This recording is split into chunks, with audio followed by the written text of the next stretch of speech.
Good morning, everyone. I'm Bill Glazer. That's Bob Lobby. We're your presenters this morning. I want to tell you just a little bit about us. I retired over a decade ago as the president and general manager of PBS 45 and 49. They're now known as Western Reserve Public Media, the public television organization. Had over a 40-year career in broadcasting, most of it in public television, which of course is nonprofit. A lot of, beyond general management experience, a lot of experience writing grants and raising money. Bob, it's really helpful when we do these workshops to, as we begin, to start by going around very quickly through the room and having you just say what you expect to get out of this. In other words, just say your first name and say, I'm here to learn about nonprofits, or I'm planning to start a nonprofit dealing with X. So start first row here during our workshop. Now, just very briefly, we have about a 3-hour presentation, although usually we get through it a lot sooner. We'll give you a break about halfway through. If you have questions, ask them as you think of them. We may, however, say, hold your question, we'll get to that topic, because we know it's coming up in 5 or 10 minutes. When you came in, you passed a water fountain. If you need the restrooms, you need to go into the library and then make a couple of left turns, and you'll find restrooms there. In a minute, after we turn it over to Bob, I'm going to walk through, we'll pass out our business cards, and I have a sign-in sheet, which I'd like to ask every one of you to sign. And then there are evaluation forms, as Jody mentioned, and also in our packets, and we would ask you to fill them out and return them at the end. It really helps us to improve these workshops as we go through. Now, in your folders, you have copies of all the slides, so you don't need to be madly trying to write down everything that's on the screen, because it's all there. In the back, there's a resource information sheet, which we'll cover at the very end for information of where to go next. And then there's some brochures that will help you. And then we'll also talk with you about, if you want follow-up appointments with either Bob or myself, how to actually do that. Okay, so let's begin. We're going to cover over the next few hours these topics. And again, we're probably going to hit on every point that you raised when we went around just a few minutes ago. Let's talk very briefly, though, about SCORE, because our mission is to foster vibrant small business communities through mentoring and education. And you say, well, what does that have to do with me? I want to run a nonprofit. Well, as Bob and I will go into in some detail, if you don't run your nonprofit the same way you'd run a for-profit, as in run it like a business, I can almost guarantee you that you're going to fail. And you don't want to do that. You want to succeed, and we want to help you succeed. And that's part of our vision, to have everyone be able to thrive in this environment. We have a lot of experience with counseling at Akron SCORE. We've served over 45,000 clients over the last 50 years. We're part of the U.S. Small Business Administration. They do give this chapter a small amount of money every year, but the bulk of the money that we need to raise every year to make the chapter function comes from local businesses and foundations that want to help entrepreneurs succeed. All of our workshops are free. Everything we do is confidential. The only things we don't do are provide legal advice and accounting advice, because those require licensed professionals.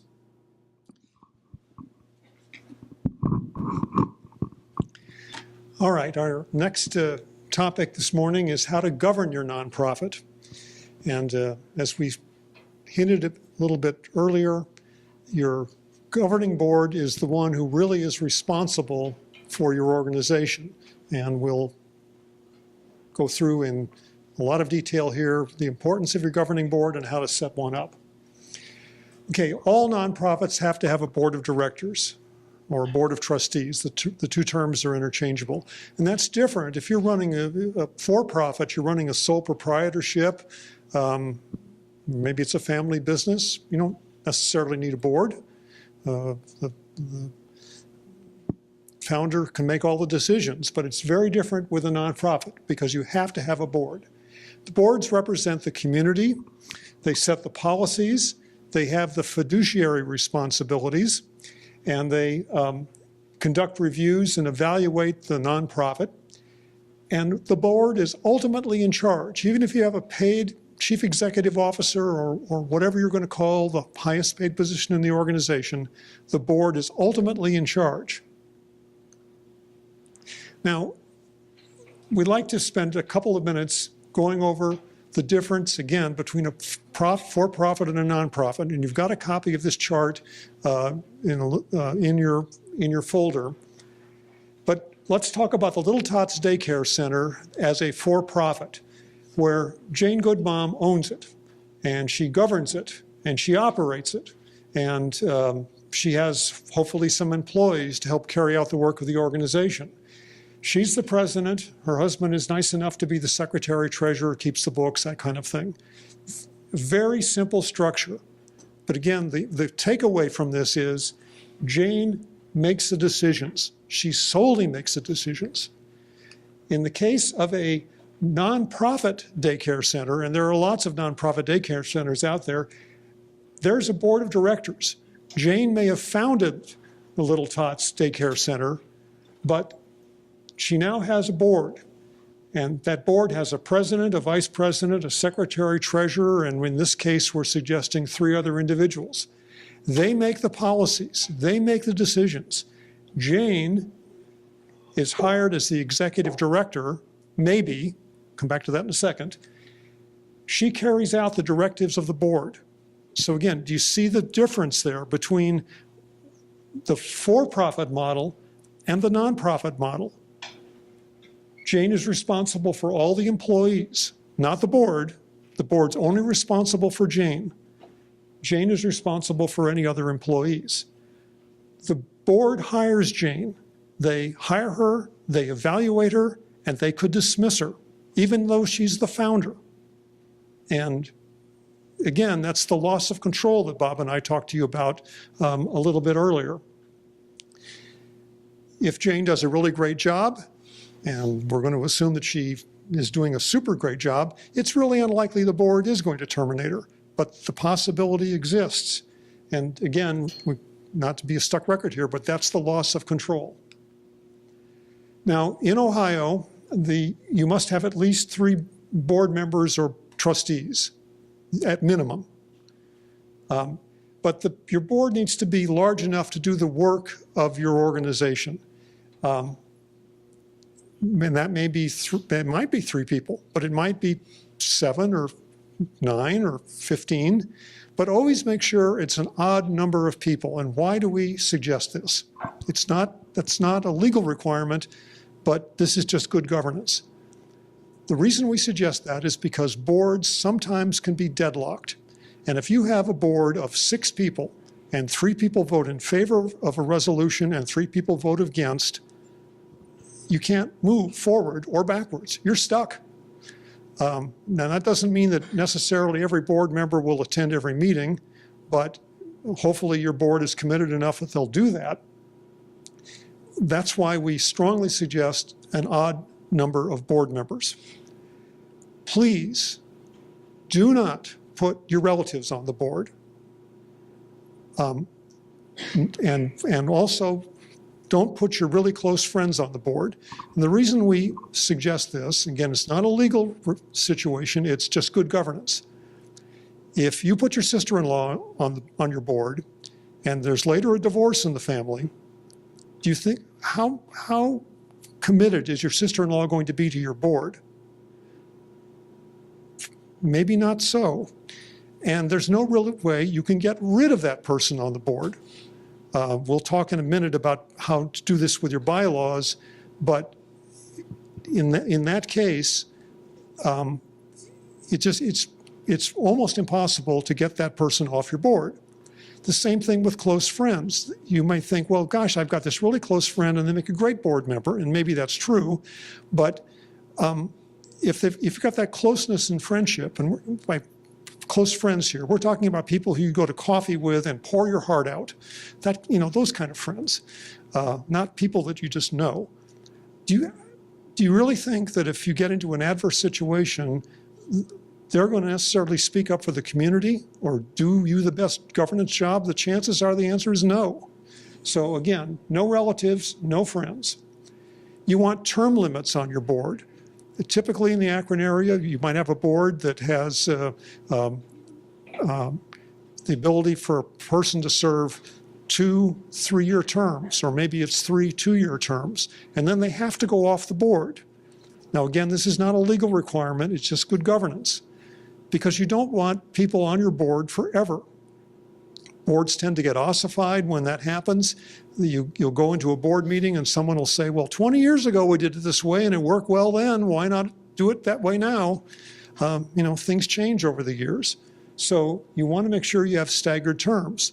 So let's say you do the 2 3-year terms. The person serves 3 years and then they are eligible to serve another 3 years. Then they have to go off for a year, but you could bring them back. But what that does is it forces turnover on your board. And you really do want that turnover. Also, you want to make sure you stagger when people go off the board. So let's say that you've got 9 people on your board. You don't want all 9 people rotating off at once. Hopefully you'll set up staggered terms so that if someone came on in 2018, they would theoretically go off in 2021. So a third would leave in 2021, another third would leave in 2022, and another third would leave in 2023. That way you don't lose your whole board at once, and you maintain some sense of board memory, which is also really critical. Otherwise, you're always having to run board orientations and try and get your board members up to speed. I've served on a lot of boards, and I've also had a lot of board members in my organization boards. And it usually takes about a year for a board member to really come up to speed to what your organization is doing. So that's, again, why you want to do staggered terms. Now, what do you expect your board members to do? Well, first of all, you want them really committed to your mission. They're not going to do you much good if they're just kind of lukewarm to what you're doing. You want them to be willing to give their time, their talent, and their money. And if they're not willing to do at least a couple of those 3 things, they're also not going to do you a whole lot of good.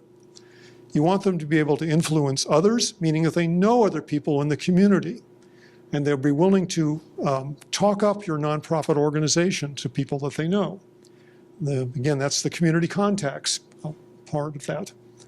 It's helpful, not mandatory, but helpful that they know how nonprofit boards operate. Again, because nonprofits, because of the way they're governed and organized, they work a little differently than if someone is served on a for-profit board. Make sure they're willing to learn and willing to raise money. Either they can give it themselves or they know people who can give money. Now, not every board member is going to be really comfortable with that point, and you want to really carefully evaluate if you want them on your board or not. People who just can't raise money but otherwise make really good board members, fine. But if you've got a whole board that doesn't want to raise money, again, that's going to be a problem for you. Okay, what does the board do?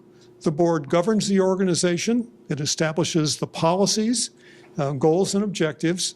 It hires and fires the executive, sets the executive's salary, establishes annual goals and objectives, and that's usually based on the business plan, evaluates the performance of the executive against the goals and objectives. And please remember that decisions of your board are collective decisions. It's not the board president that makes all the decisions. It's collectively. The board meets, it debates, it votes on resolutions, but it does so collectively. And therefore, it's really helpful if your board members all get along with one another. And I've seen organizations where that trust erodes and board members fight with each other, not physically, but verbally. That doesn't really help your organization's governance. So again, collective decisions. Now, where are you going to find your board members? How do you select them? Well, they're going to make the rules, so please pick them carefully. Don't just grab anyone you can to get your 3 people or whatever on your board. Please make your board selections very carefully, because they're the ultimate boss. They, again, hire and fire the executive. You cannot get rid of board members. Only the board can get rid of board members, and only if there's a procedure set out in your bylaws that set out how to do that. And it could be as simple as you miss 2 or 3 consecutive meetings, you're automatically off the board. And in some cases, that's very simple. Other bylaws I've seen are much more elaborate in terms of how board members can be dismissed. But again, you, the executive, cannot get rid of your board member. Only the board can, and only if it's in your bylaws. Then please make sure you have a conflict of interest policy and a disclosure policy and adhere to it. Now, what do I mean by that? What I mean is that you don't have a member who's on your board who stands to benefit financially from the decisions the board makes. Example, you are large enough and you are ready to have rented quarters, and your board member says, well, I've got a building and you can rent it from me. All right, that board member is now benefiting financially from service on the board, and that is a conflict of interest. You don't want to do that. There are a lot of other examples of you might have an accountant on your board who says, oh, I'll keep the books, but I expect to be paid for that. And again, that's a real conflict of interest. That board member is not going to make, well, at least potentially not going to make the right kind of governance decisions if they're also being paid. So try and avoid the conflicts. Now, where are you going to find people that have experience with nonprofit boards? These are a list of some of the kinds of people that make really good board members. This is not an exclusive list. There are a lot of other people out there, but if you can find an accountant who can help you, look over your financial statements and give you some advice, that's great. Lawyers, bankers, all the other people there. People who are involved in the community, especially in the type of work that your organization is doing, make great board members. Even if they can't contribute to you financially, they can in many ways help keep the organization grounded. A couple of boards that I've been on in my history have had people that have been a direct beneficiary of in the past of that organization. They've helped them find jobs, provided meals, that kind of thing. And they're able to be in the board meetings and really speak to the work of the organization. So finding some people who are involved, who at least in the past have been really involved with your organization, that can be really helpful. Now, how do you recruit board members? Well, normally your board should have a nominating committee, and that committee would identify the board's needs and then would identify potential candidates. And that's, again, why you want people who have contacts in the community. If you have a whole board who doesn't know anyone else in the community, it's hard to recruit new board members. So the nominating committee would identify potential candidates, would hold some initial interviews, make sure that there's a good match there, makes a selection. Then that list would go to a board meeting where that new slate of candidates would be voted onto the board.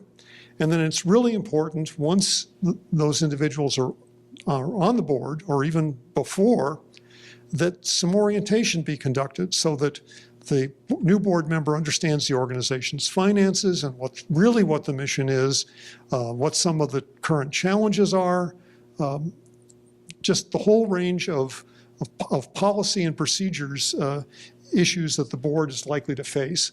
That way the person gets on the board and they may not be fully up to speed with the organization's work, but they have a good running start. Now, you have board members, but you need board officers as well. And the board officers come from your board members. So again, let's say you have 9 board members, just to pick a number out of the air. You need 3 or 4 board officers. You need a board president, you need a vice president, you need a treasurer, and you need a secretary. In many boards, the treasurer-secretary roles are combined, and that's fine. The board president presides over the board meetings. They, along with the executive director, sets the agenda. The vice president acts for the president in case the president is unable to be at the meeting. And it's, again, the treasurer doesn't keep the books, but they kind of oversee the organization's finances. They take the minutes of all the board meetings, make sure all the policy statements that are passed by the board are in a policy book. So again, those officer positions are elected from the board once the board is in place. And often those positions serve as kind of a ladder, where maybe the person who's the secretary this year, next year would be the treasurer, the following year would be the vice president, and the year after that would be the president, although sometimes maybe that takes a 2-year cycle to have that all happen. The idea is that you have people in waiting and are being groomed to be the organization's, let's say, the president. When the person's serving as the vice president, they get a lot of experience in knowing the kind of issues the president has to deal with.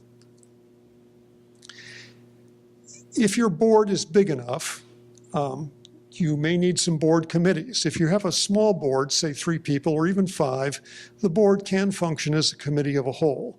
It tends not to be as efficient that way, but it does work. But you get beyond that, and you really want some committees.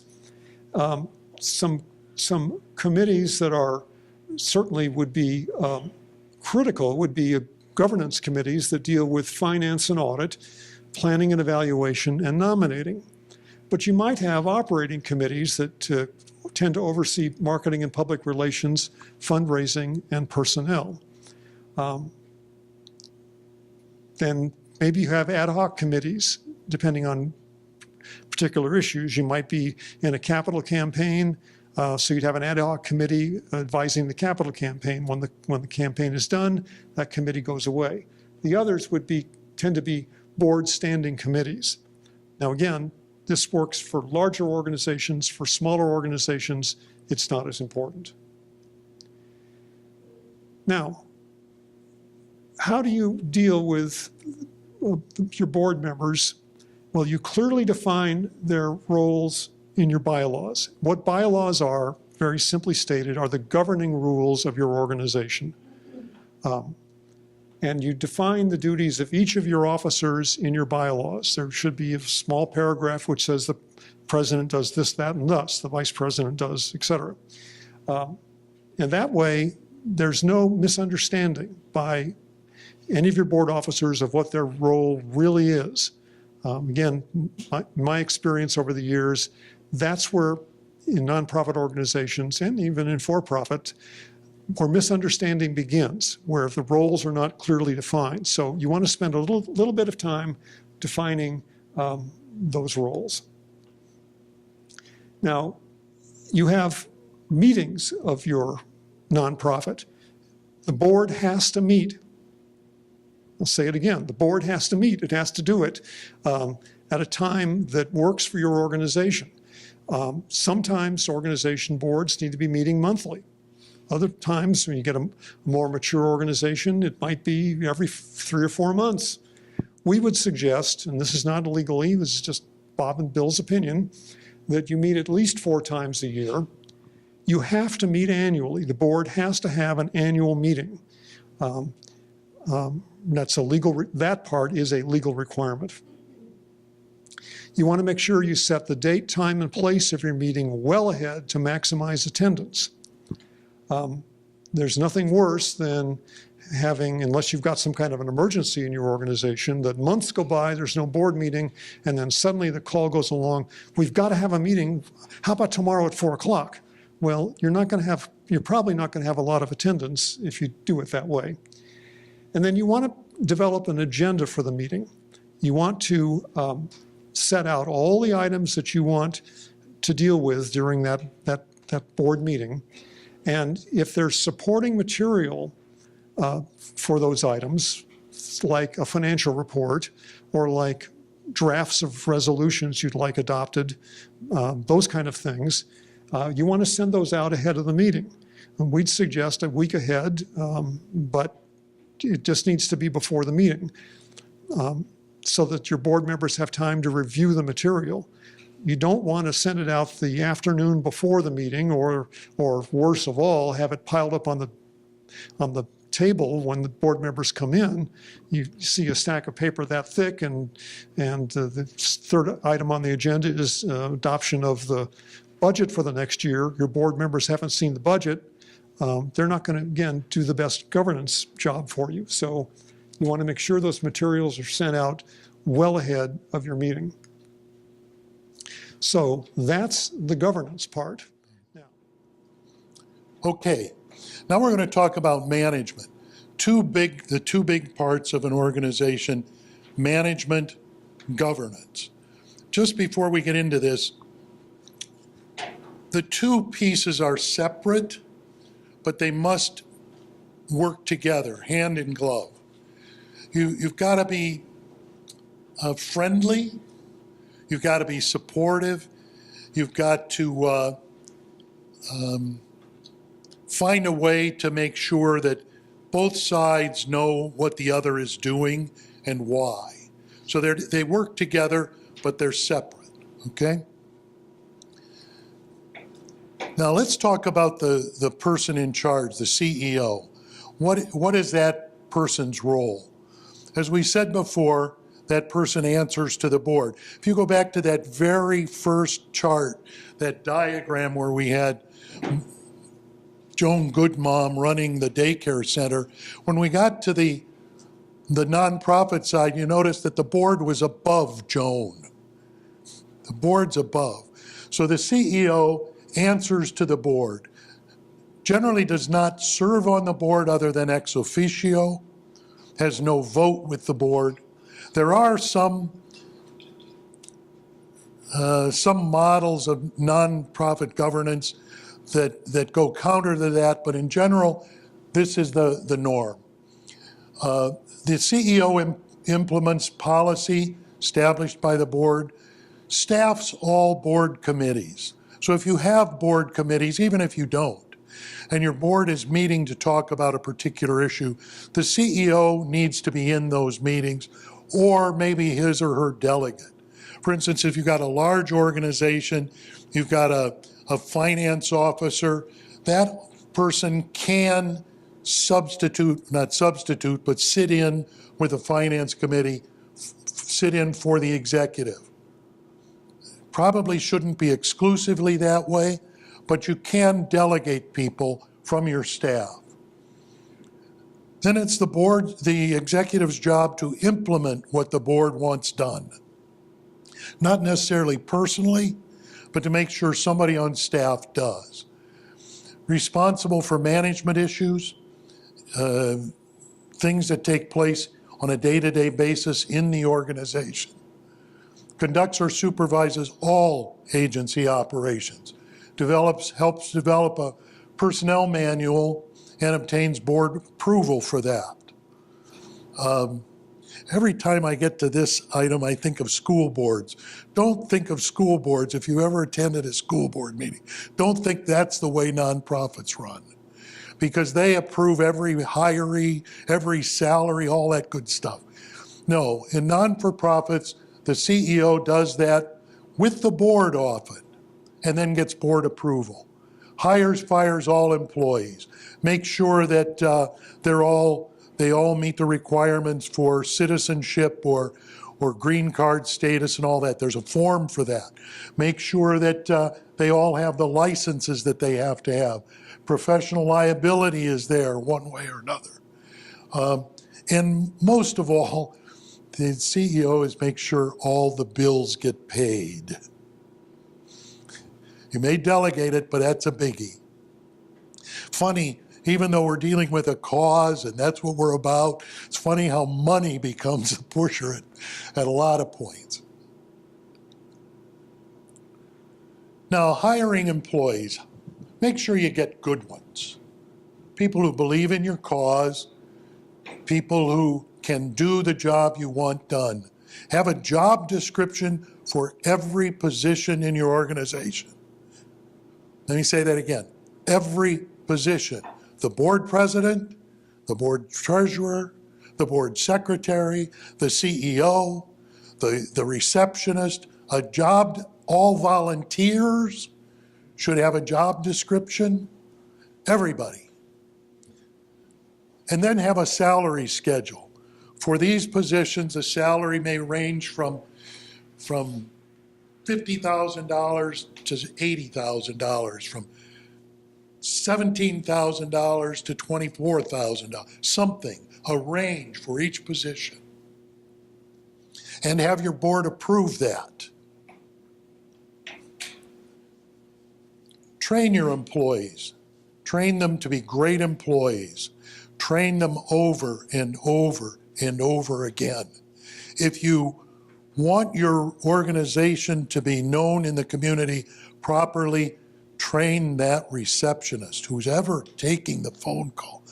Train that person to say what you want him or her to say. Don't say just answer the phone and say, tell them what you want them to say very specifically and make sure they do it. Motivate or train all of your employees over and over again. Train them in your mission. Give them your passion. It's really important. They need to believe in the organization and convey that in everything they do. That's not unlike for-profit, by the way. You want policies now. You're going to have board approving all kinds of policies, everything from your bylaws to your personnel policies to the hours you're open, everything. So keep a file of all that stuff, all of it. Keep it on file and keep it forever. The organization I worked for was 100 years old, and we had stuff from the very beginning. You gotta do that. Have a written policy now and procedures for implementing it. Technically, the board doesn't approve the procedures. Those are management decisions.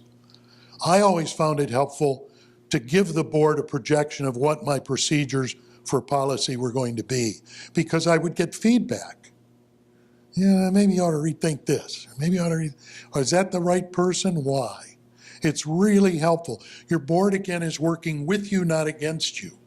So they're your advisors in many cases, as well as your boss. Title the position, in those procedures, who's going to implement the policy, and a date for completion. And then at the end of the policy, put the date of approval. So when you go back to review that policy, and many accrediting bodies review, you do that regularly. You go back to review that policy, you know when it was approved, and when you revise it, you have the date of the original policy and you date the revision.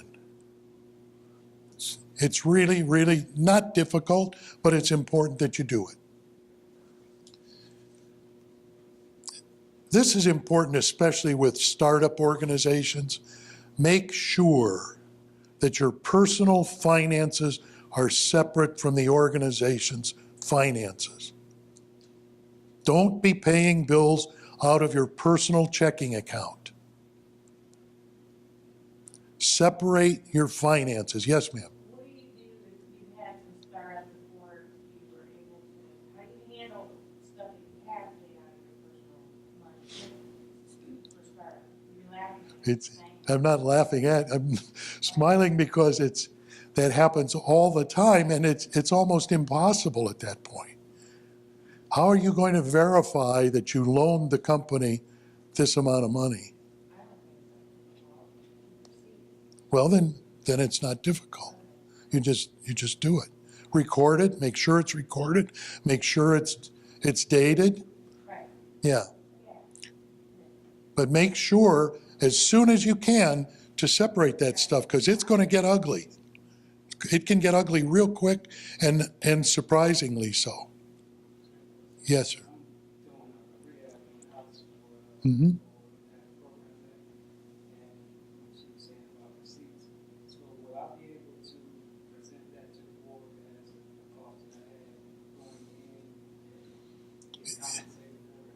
You can do that.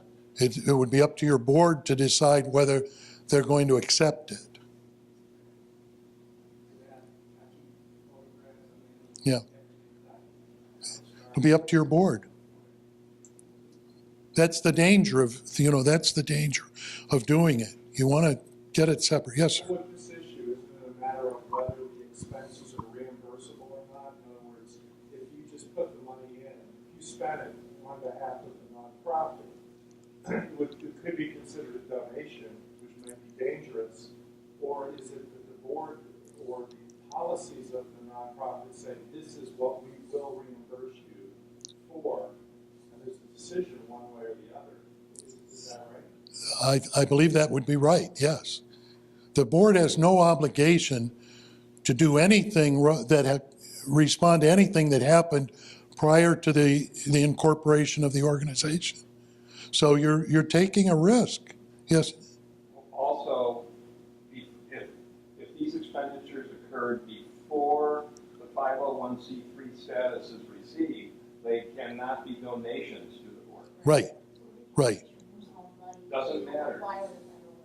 Well, if you're going to pay for the legal fees, that still is a kind of gray area, and what you often hear everybody say is, talk to an attorney. Right. I'm not going to even try to say about that, talk to an attorney. Yeah, it's very clear, very, very clear under IRS that until you have that letter of IRS approval, donations are not deductible. They may not be reimbursable. That's the whole question of the board. So as soon as you can separate them, do it. Okay?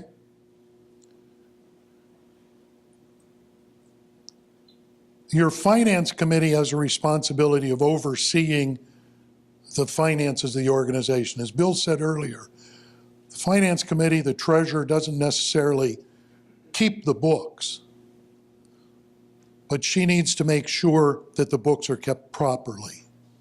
That's the role of that's one of the roles. The other is, of course, making sure you stay in budget, et cetera, et cetera. The finance committee needs to be looking at your finances on a regular basis, monthly if possible. Reviewing those, making sure that everything's the way they thought it was going to be. Basically, with budgets, as with just about everything else that goes on in the organization, the CEO is drafting a lot of this stuff. I mean, you have volunteer board people who aren't going to want to sit down and draft all of this stuff out, whether it's the budget or whether it's the planning pieces, whatever. The executive, the CEO, and the staff have got to develop drafts of all this stuff for review and approval by the committees. That's the way it works. It's just reality. The CEO ends up either doing it all or making sure it gets done by other staff. And then it's reviewed. Again, it's hand in glove. We want this thing to work. From a management standpoint, you're the expert. This is how we think it should work. The board reviews it and approves it, makes changes to it before it approves it. Okay? Keep written minutes of all finance meetings and all meetings of the board. Keep them in a file. Keep them very clearly. Don't mess up. Don't skip any. Keep them. The organization must operate within the budget. The board's going to approve a budget. Stay within it. Don't be transferring money from this account to that account unless the board knows has given you approval to do that. Don't overspend. Stay within the budget. Now, what's in the budget? Well, it's just like any business, as Bill said earlier. Your budget has a variety of expenses. There's no surprise here. Salaries, benefits, occupancy costs, that's your rent, your heat, your light, insurance and legal costs. If you have public relations costs, marketing costs, fundraising costs. You have a fundraiser and somebody says, look, we raised $5,000. Yeah. Well, what did it cost you? Well, nothing. You had to develop materials. You had to spend postage. Maybe there's staff time in there. There's lots of costs. Make sure you have all those costs in there. Programming and operations. Without any doubt, your biggest expense is going to be salary and benefits. That's just the way it goes. Workshops. All right, Bob's talked to you about where the money goes. Now I'm going to spend the next few minutes talking to you about where to find the money. Because this, in my opinion and in my experience, all the challenges you have in running a nonprofit pale in comparison to being able to raise the money to actually make your nonprofit work. Because again, Bob and I in putting these together are under the assumption that you want your nonprofit to grow and to do really good things, and that's going to take some money. So where are you going to get the money? Well, nonprofits can obtain money from a number of different mechanisms. One is that they can actually earn it by charging fees for services. That's one source of money. Again, going back to the model earlier on of the daycare center, yeah, you can charge the parents for the kids to come. If you're running an art center, you can charge people to come and use the center. I mean, they're just all sorts of ways you can charge people. But that charging doesn't work in every case. If you're trying to provide, let's say, some food in a food bank and your clientele simply can't pay, obviously you can't charge them. But if the circumstances work for you, you can charge clients. You can also, the money that you are able to put aside for future uses, hopefully is earning some interest. So that interest income can be income for you as well.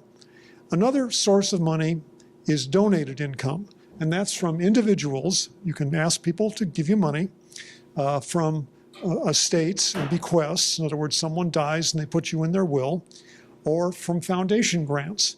And by the way, I'm going to talk about each one of these in much more detail as we go through. You can have support from corporations. They can contract with you to provide services. This happens more frequently than you think, where a for-profit organization contracts with a nonprofit to provide certain kind of services. In some cases, it's shredding services or cleaning services, sewing services. This happens, again, all the time. The government can provide income to you from two ways, either from contracts where the government entity would contract with you for a specific service, or would just give you an outright grant to perform a specific service. And then finally, you can have other income. Some nonprofits are having success in doing crowdfunding through the internet. Special events, again, you do a donor dinner or a 5K race, something like that. And where maybe an organization, a company can't give you actual money, but they could let you use, a hotel ballroom at no cost. That's you don't pay for it, but it's considered to be in-kind income. So again, I'm going to go through all of these in some detail. Again, fees charged to people who receive the benefits of your services. And again, the point being, if you can charge, fine. But if your population served simply can't bear to pay, they don't have the income to pay, then you have to find the money somewhere else. Now, donations. We got into this a little bit before the break, but for an the way it works, an individual donates to an organization that's a 501c3 charity, that person can deduct that donation from their income tax. And it's, with the new tax law, you'll still be able to make deductions, but because the way the individual tax rates are now figured, it may not be as lucrative to a donor as it has been in the past. We kind of have to see how this shakes out because, well, they passed a bill, all the regulations haven't been written yet. So again, if a person must be, to be able to deduct it off their taxes, your charity needs to be a 501c3. If the donor makes a donation to you and you are not a 501c3, they can't legally deduct that from their taxes. And you don't want to run that risk. So you always, if you're in the formative stage and you're trying to raise money, you want to make sure you disclose to any potential donor that you're not yet a 501c3. Because in the rare event that donor would ever be audited and that donation would be disallowed, if you think for a minute that they would ever give you another penny, you got to think again. It's just not going to happen. Your organization must also be, once you have your 501c3, your organization also must be registered with the Ohio Attorney General. You might be required to register in the county or the state or the city where you're raising money. It just depends. Each county, each city is different. So you're going to want to check that. Now, there are two types of donations. And again, we talk about things that are critical. This one is really critical. You can have designated donations, or also they're called restricted donations, or undesignated or unrestricted. Now, what are the differences? All right, we'll start with designated donations or restricted donations. Let's say your nonprofit is raising money to replace the equipment in a park, and you send out a fundraising letter, and you're also approaching foundations, and you say, we're trying to raise $10,000 to repair the swings in X park. The money that comes in, because you have said specifically what that money is for, can only be used to replace the swings in that park. It can't be used to replace something in another park. It's only that specific place where you have indicated, which is why it's helpful when you're raising money to try and be as broad as you can in your definitions.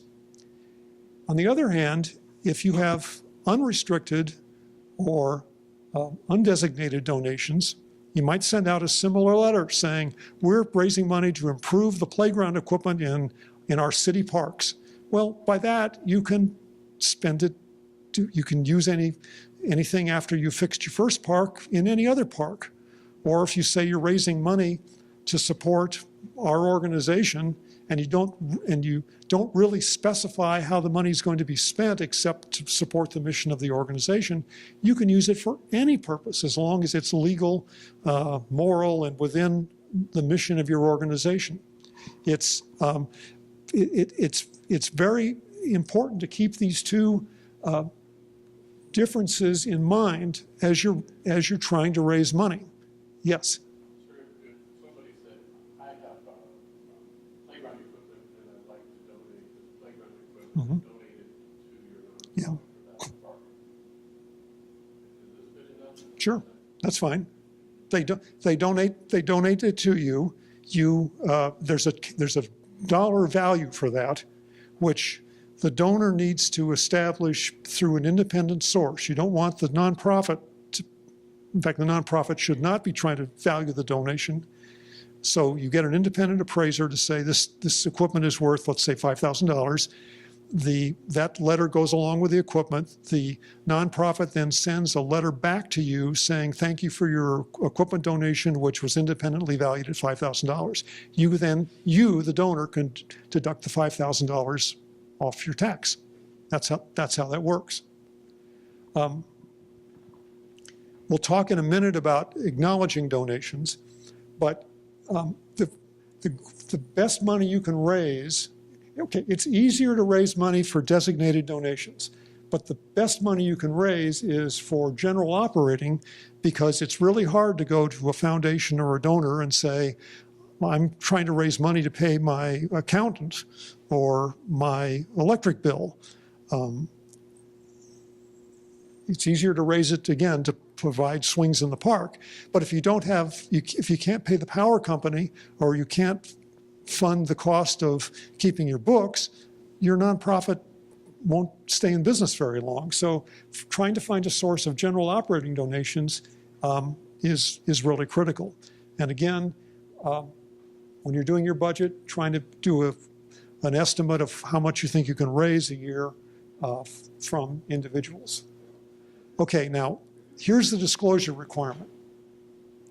Every donation to your nonprofit has to be acknowledged in writing. And anything that's greater than $250 must be acknowledged in a letter stating that nothing was given or received in exchange for the donation, assuming that that's true. If someone just writes you a check for $250 or more and they don't get anything from it, you send them this letter. But let's say that you're running a benefit dinner, and the cost to get in is $100. All $100, however, is not a charitable contribution from the donor, because some part of that $100 has been used to pay for the rental of the room, the food, the decorations on the table, maybe there was a speaker, all the miscellaneous costs. So maybe $30 of the 100 went to pay for all those expenses. So you need, in your acknowledgement letter, you need to say that thank you for your donation of $100, of which $70 is deductible to you. Yes?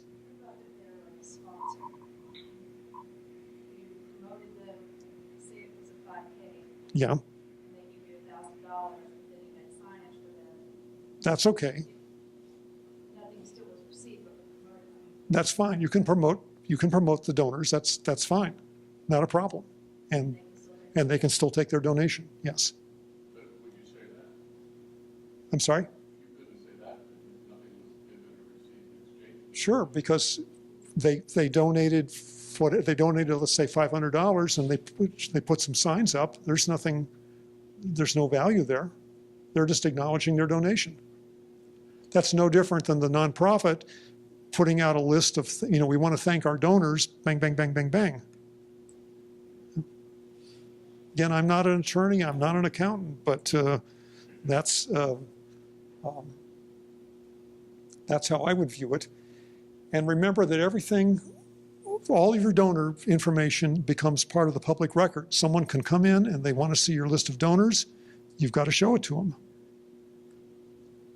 Now we're going to turn to foundations. Yes? For instance, in the case of Channel 4549, you get contributions from companies. Yes.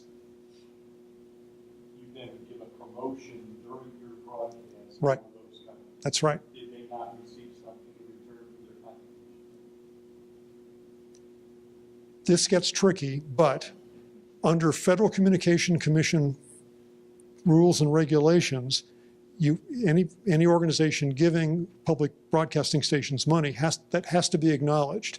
And there is a set of regulations that describe how that can be acknowledged. So it was always the understanding that no, that rule didn't apply. Also, now some companies gave money from directly out of their marketing budget. Others gave it from an attached foundation. Many companies have foundations, like First Energy they have a company, but they also have a foundation, which they fund. No one else funds it, they fund. And they make grants to organizations from that. Okay, foundation grants. Bob and I firmly believe that a nonprofit cannot, in the long run, be solely funded through foundations. We'll tell you why as we go through. Some nonprofits do start up that way. Some are successful in a number of years that way, but eventually it's been our experience that foundations like to move on. They don't like to necessarily fund the same organization repeatedly, or they might keep funding that organization, but they want different kinds of projects from that organization. So if you're planning on relying solely on foundations, we ask you to think about that carefully. Because these are foundation grants, usually are one-time contributions. They may or may not be renewed, but if hopefully they will be renewed, but it's not something that you really can count on happening because they're very competitive. They always require a written proposal, and usually the foundation will determine what that format proposal looks like. Usually you have to do written reports to the foundation, and certainly you have to report on the outcome of your projects. Foundations are more and more interested in supporting outcomes rather than just doing good. And we've seen, especially over the last 6 months or so, many foundations now turning to support opioid addiction problems. They want to see an outcome there. That's why they're providing the money. And many foundations require publicity of that you received a grant. Not all, but many do. Now, when you're starting out, if you get a 20% success rate in your search for foundation funding, we think that's a very good start-off track record. As you get more experience doing that, that percentage would increase. But what that says is, if you're looking for foundation funding and you hope to get it from 3 or 4 foundations, you're probably going to end up writing like 15 or 20 different proposals to get those 3 or 4 to actually make a contribution to you. So the way you do that, the way you can take some shortcuts, first of all, you'll have written material which describes your mission, your budget, your program. That's part of your business plan, which we're going to talk about a little bit later. Then you go about researching foundations that are likely to fund you. If you just start sending out proposals to any old foundation, you're going to get a lot of rejections, and it's just not worth your time to do that. You need to do some preliminary work first. Once you have done that research, and I'm going to describe in a minute how to do it, then you make preliminary contacts in person with a project or grant officer at that foundation. This is old-fashioned dog work. You pick up the phone and you call. This is not, in my opinion, in Bob's opinion, this is not email. This is not social media. This is, you're making a person-to-person contact. You want to know who in the foundation is the program or project officer who you can come in and meet with, and you sit down with them and you describe what you're proposing to do. And you help, again, have some written material that you're going to leave behind. And your question for them, one of the questions is this something you might be likely to support? They will tell you, because they don't want to waste their time in reading material that they just know they're not going to fund, and you don't want to waste your time in non-productive work. You want to be working with foundations who potentially would fund you. So make preliminary contacts. Get to know that person. Let the foundation know who you are and what your organization stands for and what it's doing or what it's going to do. Request only what the foundation might grant you. Usually, when you go to a particular foundation's website, you can tell what kind of grants they've made in the past. And if they'll either say right up on somewhere on their site, we make grants from $5,000 to $20,000, or you can look at who they've made grants to in the past, and you can determine what the range is. Let's stay with the $5,000 to $20,000 figure. If you need $50,000, don't ask them for $50,000. They won't fund you. Start within their parameters. And usually for a first-time applicant, they won't fund you for 20. They might fund you for 10 or maybe hopefully 15, which again is why you need to go to multiple foundations. So assume you're going to be given less than you request. Follow their guidelines. Usually the larger foundations, those guidelines are on their website, but certainly ask them. Don't assume. Then, if you are fortunate and you've received a grant, give them a letter of thanks. You know, a good old-fashioned letter. Get to you in a minute. Good old-fashioned letter. Make sure you give them written reports on your project. They'll usually tell you what the deadlines are and how they want them.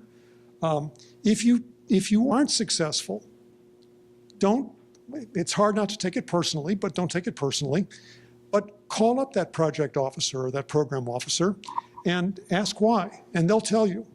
And it could be something like, we had more requests than we had money, or it's because we only funded past recipients, or whatever their reason, they will tell you. And then finally, remember that foundations do share information. There's a Summit County Council on Foundations. The bigger projects usually go in front of that council, because normally if you're going to get funding, major funding from like GAR and Akron Community and Cicero McFawn and the Knight Foundation and others, they'll talk to each other. Usually there's the bigger projects usually are in the works for several years, and that way it's not so much that money is reserved for you in the past or in the future, but they know that a large request from you is coming. Yes, in the back. Just as a matter of practicality, if you're shooting for 20%, which is good, but you're in the enviable position of getting more, more than what you expected, right? What do you do? I mean, like the playground equipment costs $100,000, right? Yeah. And let's say I get $150,000. Okay. Like, how do you manage that? Go back to the foundation and say, we have some extra money. Can we use it to do the next playground? Or, but be honest with them, always. Honest communication. That's I've had similar things happen where we were. Cases you just don't take the money and. No, I would make sure you take the money. But because you're establishing a track record with them, that you're a good steward with their money, and that you do what you say you're going to do. That'll help you in future years. Yes? Is the concept of a lead foundation in an area pretty sound, where if you're funded by a particular foundation, Yeah. other foundations will tend to Be, your mission and kind of layer in based on the lead foundation's donations? some of the foundations ask who else you're approaching for money.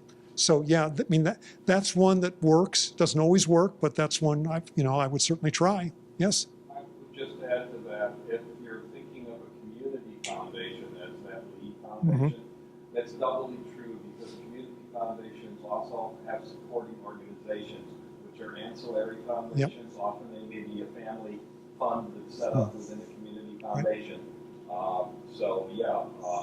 That makes they can be a real help.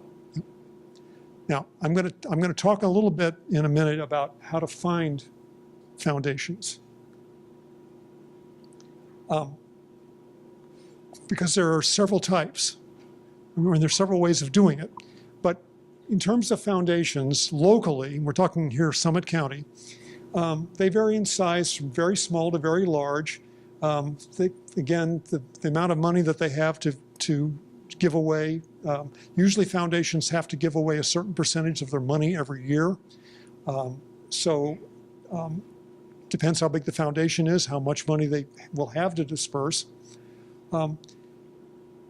Again, larger amounts go to larger, well-established organizations.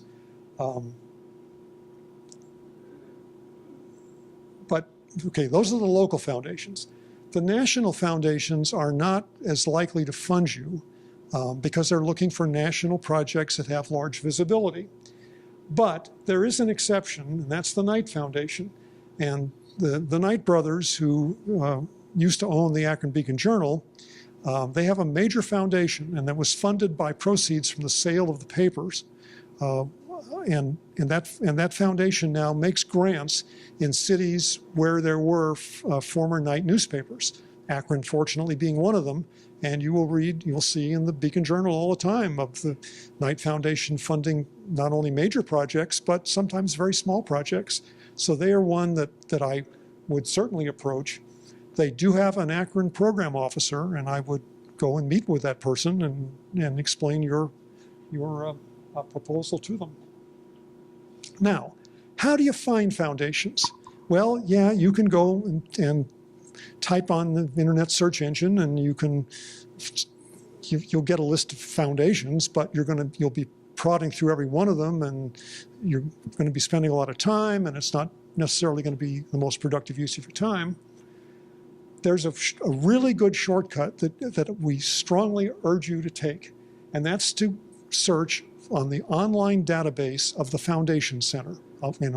We have resource information which gives you the web address of how to do that. Now, the Foundation Center online database is a pay service, and it's expensive. Don't pay for it. The way you can use it free, that's good.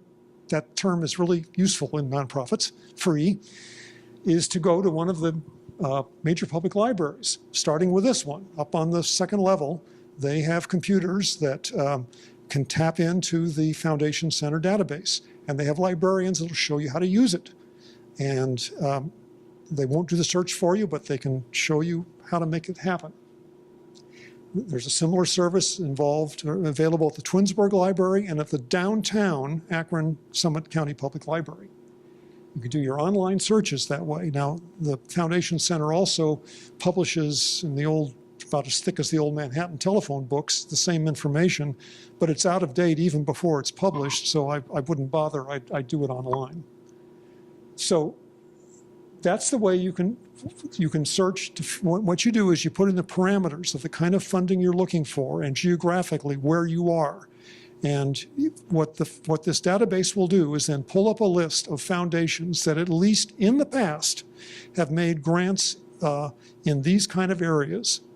And you can write that information down because it'll have the web address and the project officer name and just all sorts of useful information. Then you can go to the specific website of each of those foundations and find out the particular information that I described a couple of slides ago.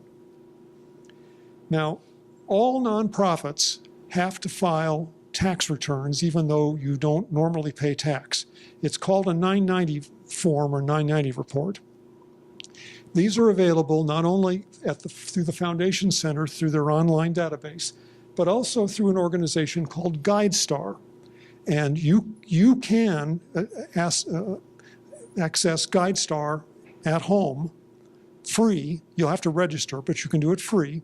And you can see probably the most recent 2 or 3 years of 990 reports for most nonprofit organizations.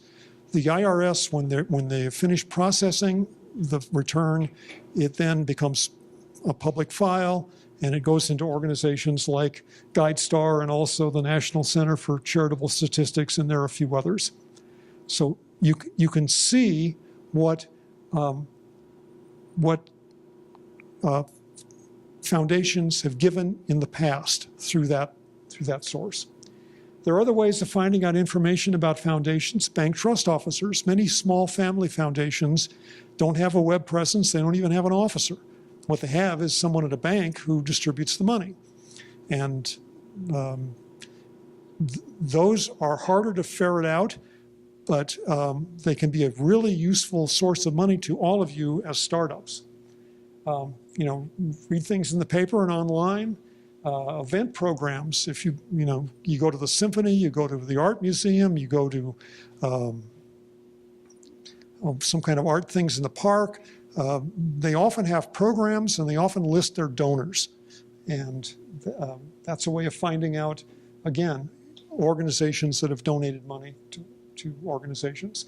So again, the 990 report provides all of these things, and it's a real shortcut to you. If you try and do it the other way, you're going to be spending a lot more time. Now, when you research the foundation, you're looking, of course, for their legal name and the contact person, what they focus on, the type of recipients, what their limits are. And that's important because the example, the Akron Community Foundation tends to fund projects only in Summit County. There are a couple of exceptions to that, but that's typically what they do.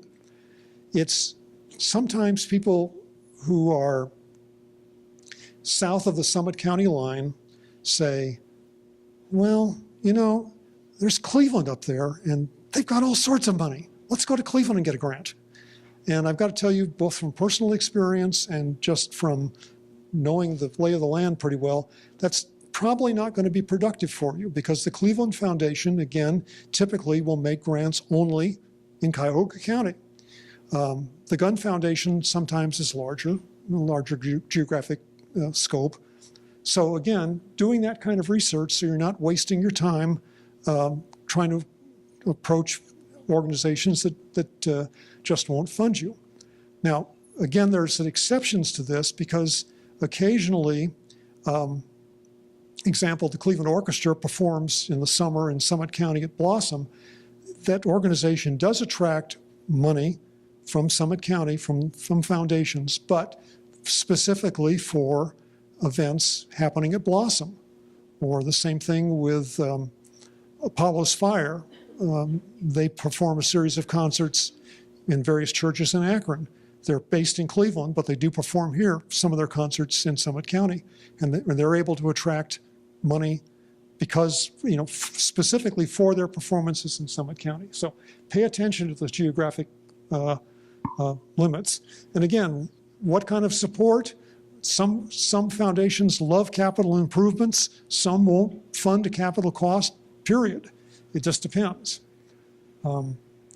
Again, seeing what they funded in the last couple of years, what their deadlines are, who are the decision makers, and you want to get very close to this to the decision makers in each foundation. It's important because you submit your proposal in writing, and it needs to be really well written. You supply them only what they ask for. It goes normally to a distribution committee in a foundation. You're not in the room when the distribution committee makes its decisions. But guess who is in the room? Your program or project officer.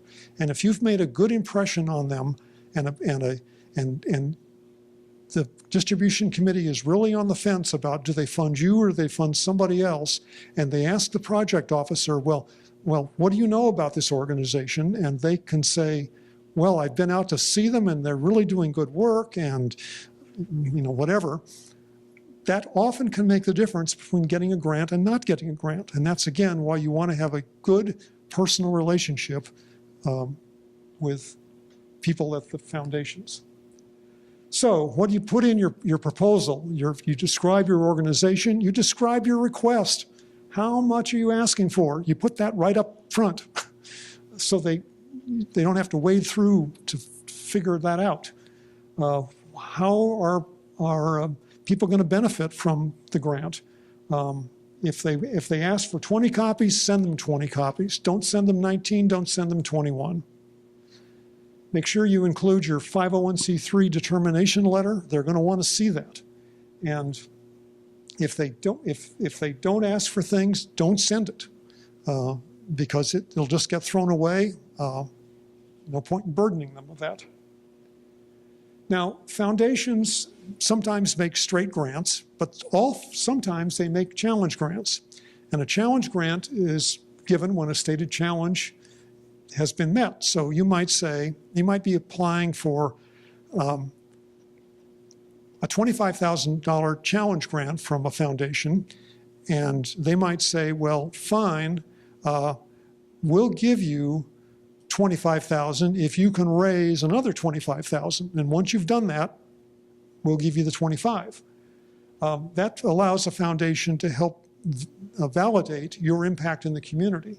So those are becoming more common, especially with larger projects. And it's, you know, something to see if not all foundations do this, but it can be a very valuable way of raising money. Yes. I've heard those of these, it seems like they would say, I've heard we'll match dollar for dollar up to Right. $10,000. Right. So if you didn't have, it would seem to me you didn't have to have $10,000 additional. If you had $5,000, they would match $5,000. It depends how you write the proposal, but if you do it that way, yeah.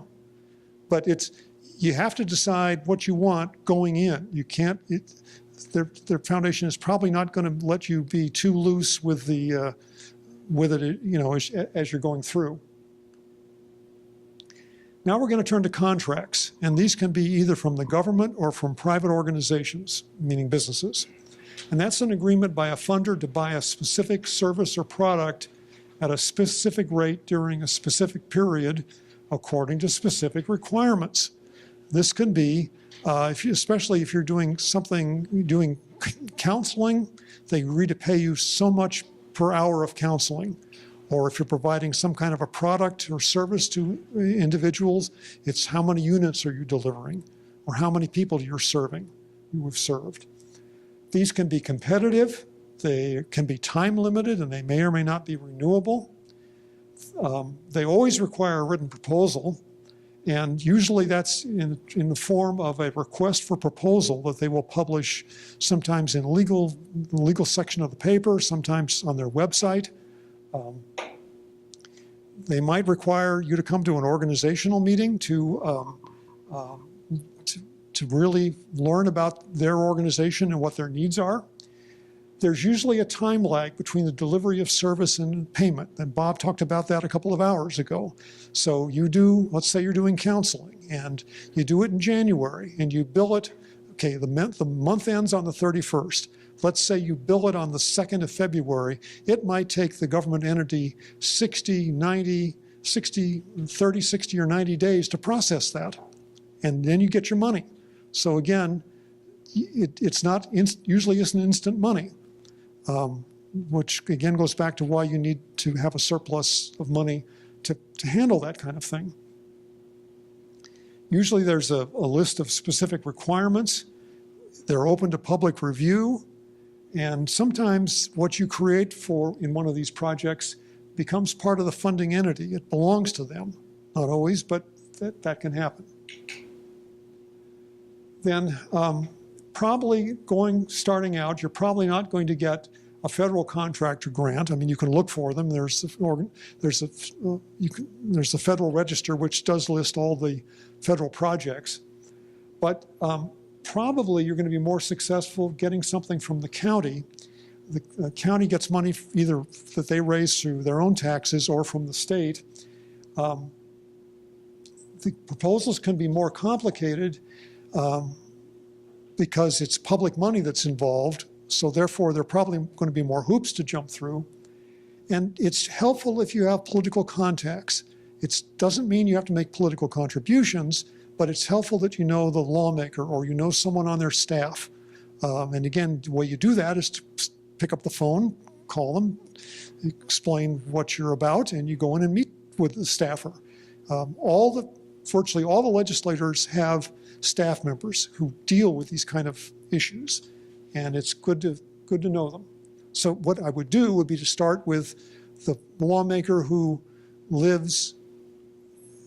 represents the area where either you live or where you work. That's where I would start. Either that or through various sources, find out a lawmaker who really has a passionate interest in what your nonprofit is proposing to do. Question. Yes. Is this more likely to be renewable than the foundation? Perhaps. Because often the government is more likely to fund services than provide them. I mean, in certain instances. And if you get a good track record, I can see year after year funding more easily than a foundation. Now the fiscal years vary. Everyone has a fiscal year, and your organization, each one of you has a fiscal year or a financial year. So let's say that you start up on January 1st, and you want money from the federal government. Well, their fiscal year is October through September. So it could be that you're going to have to wait until 10 months until a new budget line is available. And that's assuming that Congress actually passes a budget. The state's fiscal year is July through June.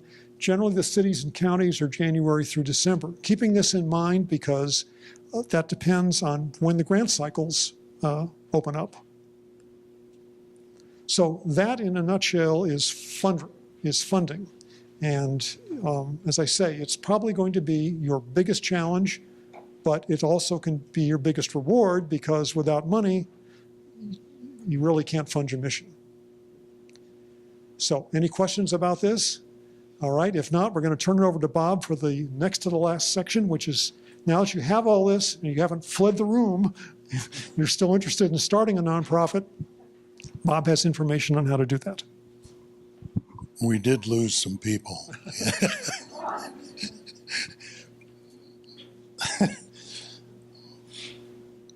Okay, setting up a nonprofit. We went through a lot of material. And a reminder too, as I'm thinking about what we just heard, foundations. At the beginning, Jody mentioned that there will be a workshop here sometime in the future with the Foundation Center that Bill was just talking about. So you may want to look that up and make sure you look into that one, because they're good. Now that we've gone through all of this and frightened away some people, how do you go about setting up one of these nonprofits? Well, we suggest that you do a lot of work before you actually apply. Go back to that reason for your existence, your cause, and try to more clearly define that in writing. What are you going to do? Not rocket science here. What are you going to do? How are you going to do it? Where are you going to do it? By that I mean, in what geographic area? Who are you going to serve? That sort of. Are you just going to do it in Hudson? Are you going to do it in Summit County? And for whom are you going to do it? Well, let's talk about those. Prepare a business plan. If you do a business plan and do it well, your fundraising is going to be your writing of proposals, et cetera, will be very easy because all of your information will be in that plan. You just have to then put it in the format that the foundations want. The plan would include mission statement, your goals and objectives, and the activities you're going to do, the assessment of current resources, strategic analysis, that sort of thing. Define the services that you're going to do to achieve your mission. What are you going to do? Very specifically. Define the population. Teenagers, pretty big population. Teenage girls, a big population. Teenage girls with this or that problem, these issues. Teenage girls in a specific geographic area. Teenage girls of specific income. Teenage girls of a specific age. Teenage girls from intact homes, maybe not intact homes. Be very precise as you can, because that's going to eliminate difficulties as you go. Put together your board of trustees. Now this one everybody panics on. Develop a 3-year budget. You say, holy moly, I'm having trouble doing a 1-year budget. Well, we're not asking you to get down to every last dollar here. We talked about income and expenses. We'll talk about that maybe. What you want to think about is, I'm starting this organization. The first year, what am I going to need and what's it going to cost? The second year, what's going to be different in the second year that wasn't from the first year? Am I going to have more people? Am I going to need more space? Did I have costs the first year that aren't going to be there anymore? Did I buy computers that I don't have to buy the second year? Did I buy desks that I don't have to buy now? Et cetera, et cetera. Go through each of your lines, then do a third year. And the key thing on all of this is, where is the money? How much do I need? And where is it going to come from? Why do we tell you to do this? Because if you get into this, you're spending a lot of time, you're spending a lot of energy, you may be spending some money, and you get into this and realize, I don't know where I'm going to get the money. This is what I'm going to need, but I don't know where it's going to come from. Think about that before you go through all this process of setting this thing up. Yes, in the back. There's a more modern approach to business plans in the for-profit community, especially for startups. Lean canvas, business model canvas. These are abbreviated things that result in a one-pager. It's not typical now in startups to develop like a 30-page business plan. But are you suggesting that in the nonprofit area, you still need the detailed 30-pager? You need a detailed plan, whether it's 10 pages or 30 pages, that's up to you. But you need to know where you're going, how you're going to get there. Okay, but who is going to see the plan in a nonprofit Your board, area? your staff, pardon me, the donors may, depending on donor, yeah. So I'm asking, like, the audience may be different. Yeah. The more you look like you know what you're doing, the more likely you're going to get support. A business plan is critical to that. Plus, it contains in it information you're going to need when you go to foundations. Do you want to? I would say I know what you're talking about in this area. I've done both for-profit startups and do both. You write your business plan for the audience that's going to read it. And some of your audience in the nonprofit world is going to be years behind what you're seeing in the for-profit. Some of it's going to be right up there and even ahead of them. So you really need kind of both be available to you. Now some of the resources we'll give you at the very end have some samples of all this stuff and you don't have to recreate everything, but you do need to think it through. Yeah. And on business plans in general, I've looked at a lot of them from a lot of people who are trying to do startups and whatnot. In the end, the things that matter most in the business plan are the numbers. Still are. It's always about the numbers. Yeah. Yes. Let's talk about the board of trustees. One of the things you haven't touched on is the liabilities or potential liabilities of trustees. One of the documents in the package talks about mistakes that charity often make, not having insurance, and trustees were potentially liable for omissions or something like that. What are the liabilities that make trustees be individually liable? That's kind of a tough question because it all depends on what somebody wants to accuse the trustees of. So, if somebody accuses one of your staff of inappropriate actions with a client, you can bet that the trustees are going to be named. Whether that succeeds or not is beside the point. So when we're in a litigious society, you got to assume that just about anything you do that has connection to the business contains a liability. So you need officers and directors. It's not expensive. Officers and directors liability insurance. It's not expensive at all. Make sure you buy it. It's the best you can have. Now, in Ohio, there was a law passed 20, 25 years ago that said that board members of nonprofits are not liable for actions, but they're protected, kind of like the Good Samaritan thing.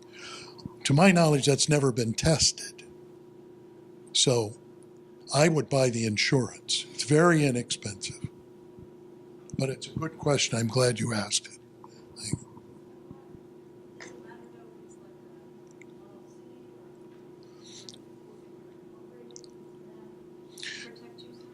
Well, I'm glad you mentioned LLCs. We've seen bylaws written for nonprofits as LLCs. We've done a lot of research, and we can't find them.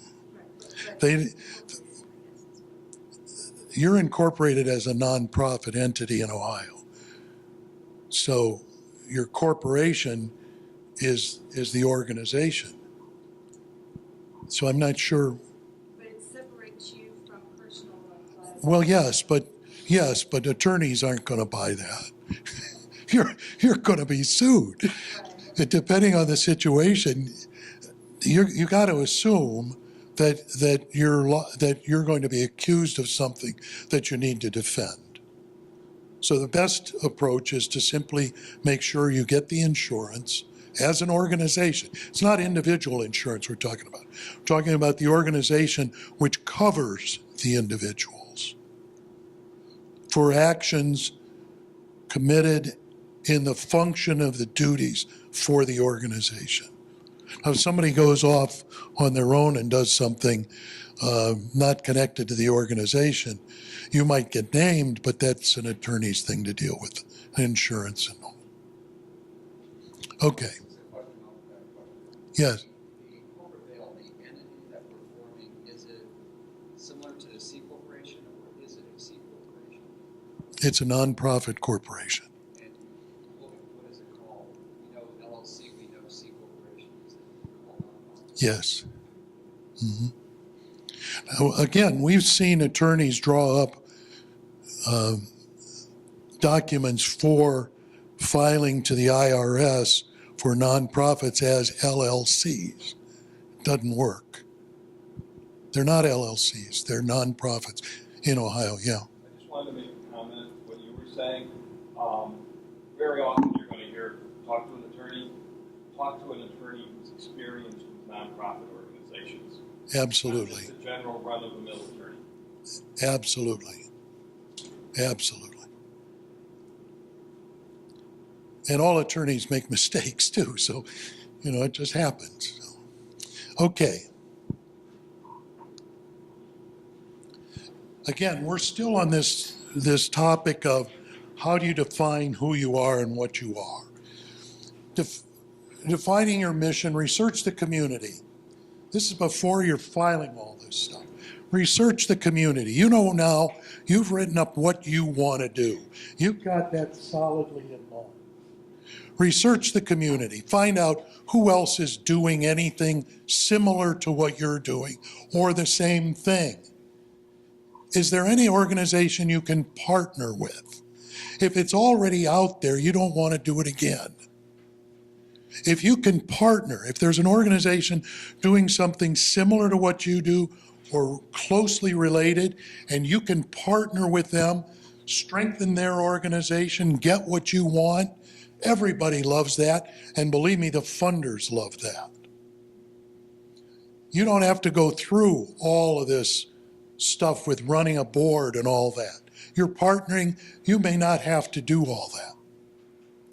But you're going to give up something too. You give up a little more control. Okay. Who's going to compete with you for money? I used to hate it when United Way would say, this is a duplication. I used to hate it. They were right, but we could make a case for why they needed us and them, et cetera, et cetera. Who's going to compete? How are they going to compete? Who's going to win? Are you providing the same or similar services? Basically, what is your niche going to be? What's it going to be? How are you going to be different? How are you going to bring something to this community that the community needs, that it doesn't have now, and only you can provide? That's what you need to define. Again, back to the population. I talked about this before. You got to refine your definition of the population. I think we came through all this. Incomes, problem needs. Problem needs. Are you going to work with people who are addicted? If you're running give you a good example. Housing for single mothers. Single mothers, these ages, teen years to 30,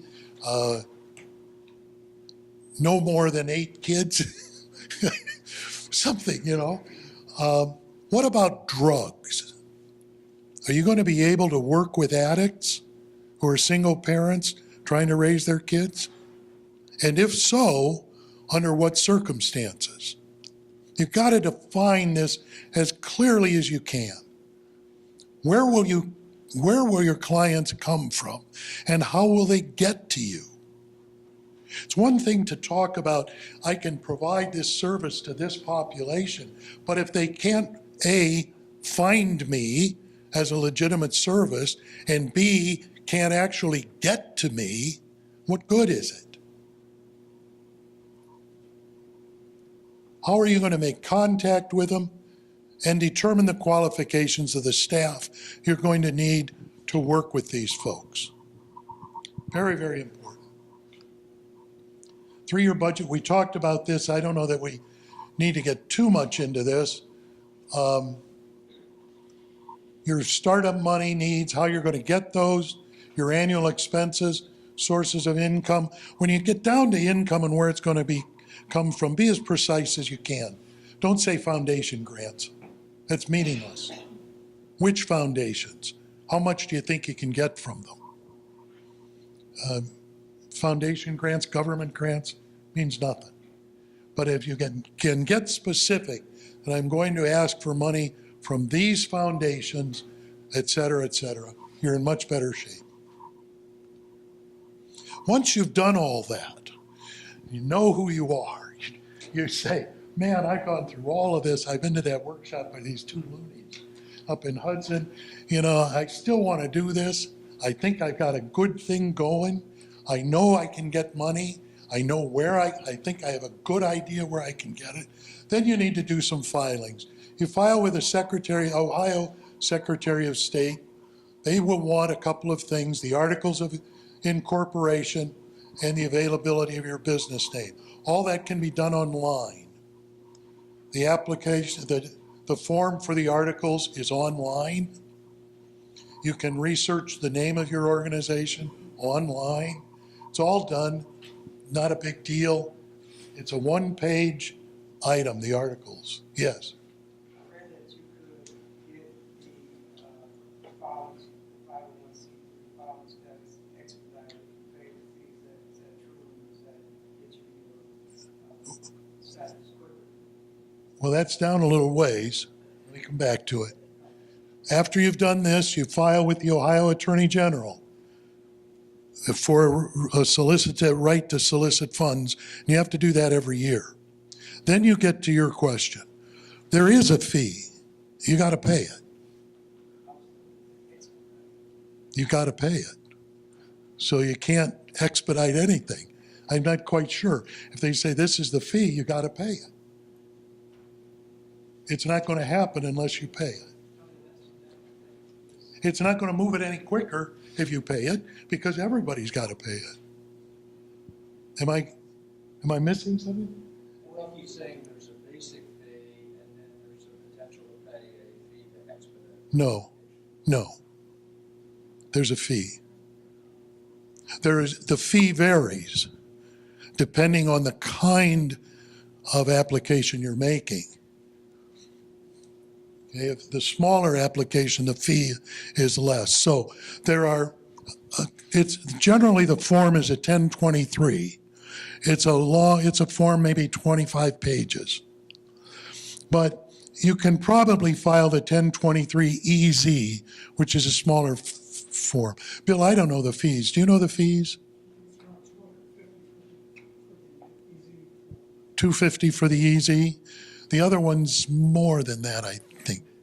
Yeah, 600, 800. But it's because the organization is bigger, the budget is bigger, the information they want is more, et cetera. But there's not a gradation. There's not a lesser fee or a bonus, no.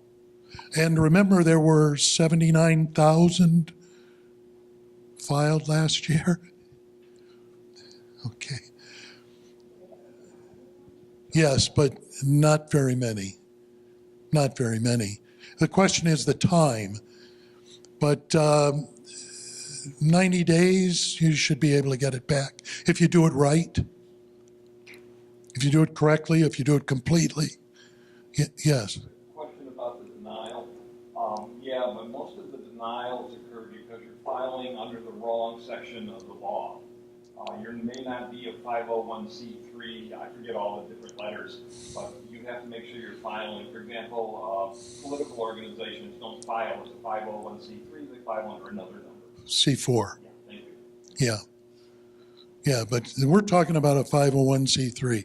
And make sure they want your bylaws. They want a copy of those. Because that tells them how you're governed. Goes back to that question earlier of who your board is and so forth. Now, once you're in business, you have to file a tax return, as Bill mentioned earlier. That's the 990, which is, by the way, open to public scrutiny. Somebody walks in and says they want your 990, give it to them. It avoids a lot of trouble. The form you file, though, varies with your budget. If your budget's under $50,000, you file the 990N. If it's over that to 200,000, the 990 EZ, and above 200,000, just the 990. Whoever does your accounting can do this with you. This also has to be filed with the Ohio Attorney General. Okay? Good. Now we're down to next steps. So now you've heard everything there is to know about nonprofits, except for the details, and how to set one up. So now the next steps. Yes. Does GuideStar put all the 990s out there, or do you facilitate that? No, they do it. They do it.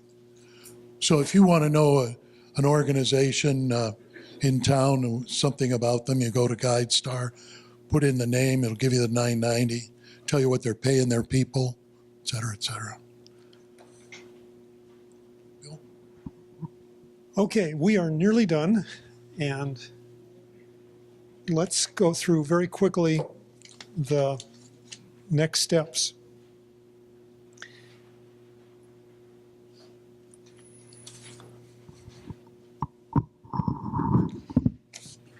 In your packet of information, besides the slides and other information, I just want to call your attention to a couple of things.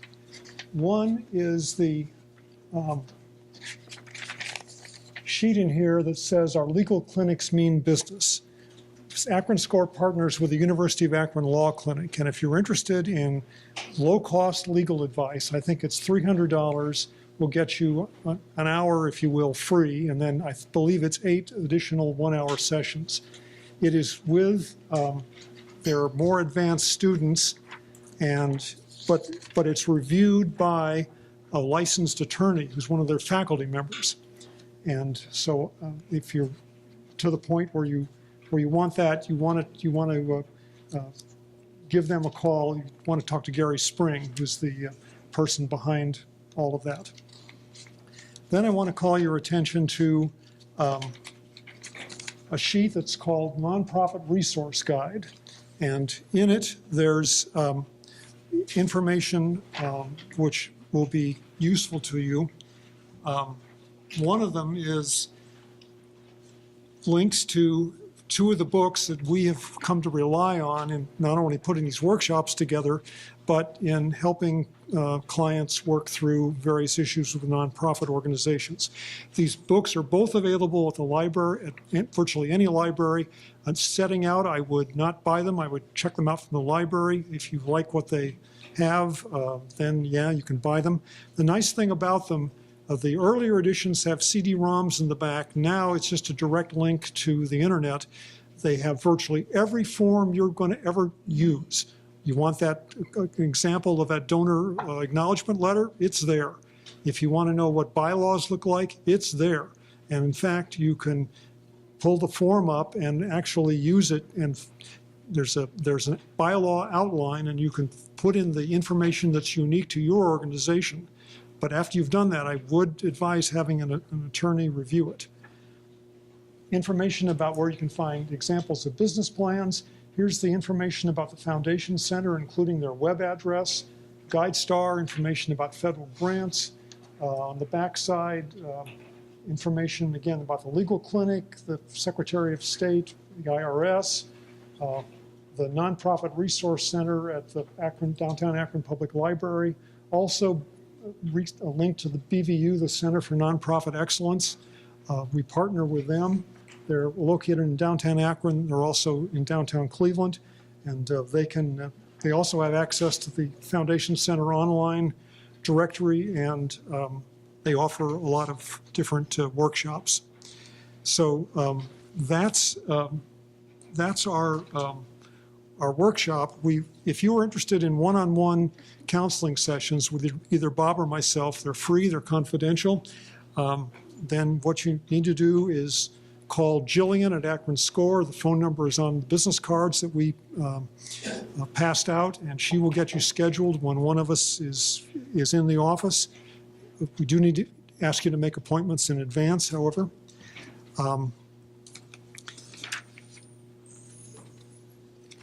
Beyond the form that the library has on the tables for the evaluation form, we'd ask you to fill that out and hand it in. And then also in the packet is an evaluation form. If you would fill that out as well and leave it at the back when you leave, we'd appreciate it. We do revise these workshops from time to time, and it's really helpful to us to have the feedback so that we can know what you thought of it and ways that we can improve in the future. So Bob and I will be around for a little bit if you have further questions or any general questions right now. But thank you very much for being here. You've been a great group. We've really enjoyed having you. Go out, be warm, and good luck with your nonprofit.